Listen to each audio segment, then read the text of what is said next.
A naozaj to chcete takto? S lyžičkami? Dobre. To tu všetko sa tu zbehlo, vieš, donesli mi veci z Bratislavy, zapadol nám domiešavač na Galambe. Nevedel som vybaviť Stormy ten krb, čo som slúbil ľuďom, že zajtra už budeme kúriť. Čím menej vysvetľuje, radšej choď. Dobre. A to som chcel počuť. Tak v mene Božom. Uf. Nechceli sme ťa zdržať. Nie, veď vy ste v dobrej veci prišli, to je v poriadku. Pax et bonum, pokoja dobro, dobrí ľudia, hlásime sa vám za chrbtom sveta, hlásime sa vám z Filakova, čo je maďarsko-slovenské územie, podotýkam. A hlásime sa vám z takého nášho supermarketu, ktorý je za nami, on je nenápadný, je neoznačený, ale ten supermarket má veľkú víziu, pretože konečne dobehol tú socialistickú víziu, komunistickú, že ľudia prídu do obchodu, nakúpia si všetko, čo potrebujú a nebudú platiť, lebo všetci budú mať všetko.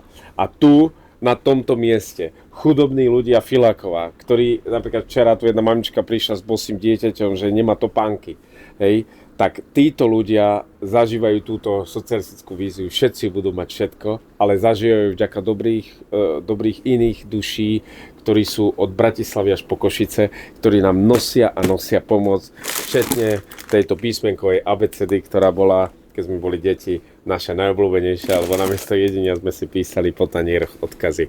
Ani sme netušili, že raz osobnosti budú nám sem nosiť potraviny na perifériu. Ďakujem veľmi pekne všetkým.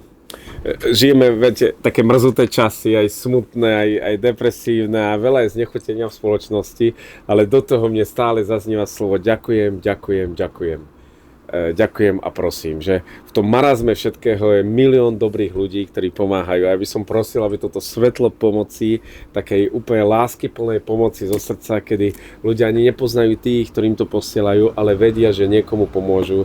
Že ja by som chcel, aby to zaznelo ako iný vianočný message. Proste silný message. Priatelia, ja vás pozdravujem z pupku sveta, pretože nie na severnom póle, nie ho, nejaký Santa Claus, ale Pán Ježiš, niekto, kto sa vie zrodiť v každom srdci, tak robí tieto veci. Robí skrze brata Filipa, skrze charitu, skrze priateľov, Danielov, ktorí sú tu, Zdenky a ďalších dobrých anielov, ktorí tu balia to, čo ľudia najviac potrebujú.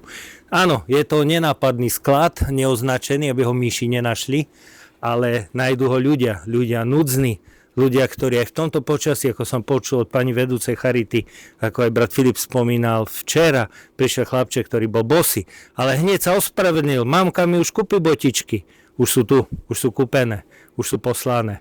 Keď som sa dozvedel o tom, že tu vypukla žltačka a skomplikovala prácu týmto dobrým ľuďom, ktorí učia nielen brať ryby, ale chytať ryby, stavať ľudí na nohy, starať sa o nich, dávať im duchovnú potravu, dávať im jedlo, dávať im hygienu, dávať im priateľstvo, dávať im ľudské teplo, dávať im svoju pozornosť, svoj záujem, aj humor, aj radosť byť s nimi. A toto je naozaj miesto, kde ja prídem rád ako na pupok sveta, načerpať, nadýchnúť sa niečo ozajstného. Tak keď som počul, že tá žltačka to tu skomplikovala, poprosil som úplne neskoro školy v Bratislave, zopár škôl, nejaké cirkevné, súkromné, vymenujem potom o pomoc. A oni, už máme určené ciele, už robíme zbierky, ale už sú prichystaní odberatelia. Ale niečo, čo zvýši, tak pozbierame. No zvýšilo sa ako v evanjeliu. Z tých odrobiniek sa naplnili 2 nákladné auta. A vyložili sme to tu s veľkou vďakou za každého jedného prijímateľa núdzneho. A chcem týmto poďakovať osobitne Spojenej škole svätého Františka Asiského v Malackách, súkromnej základnej škole Felix, všetkým pobočkám v Bratislave. Chcem poďakovať farnosti Vincenta de Paul a Spojenej škole Vincenta de Paul. Taktiež súkromnej základnej škole Citadela v Ivánke pri Dunaji aj v Bratislave na Zochovej. Tiež aj Spojenej škole Svätej rodiny za to, že z týchto odrobiniek zhromaždili naozaj to, čo potrebujú ľudia, ktorí sú v najväčšej núdzi, ktorí chcú sa postarať o svoje deti, lebo ich milujú, tak ako aj my máme radi svoje vlastné deti. Sú to všetko Božie deti, ktoré sú rovnako cenné jemu a bodaj by aj nám. Tak ďakujem za túto pomoc a verím, že vytrváme v tom spolu a môžeme si zažať pokoj a dobro a nech vás pri tých krásnych vianočných stromčekoch, spod ktorých sme brali tieto balíčky, poteší, že ste pomohli, že ste podali ruku bratovi v núdzi, maličkému. Ďakujem. Ja vám ďakujem ešte raz veľmi pekne ľudia. Ďakujem a prosím za vás všetkých u Pána Boha, aby vás požehnal, aby naozaj všetko, čo ste rozdali, aby vám ostalo inou formou. Ďakujem veľmi pekne.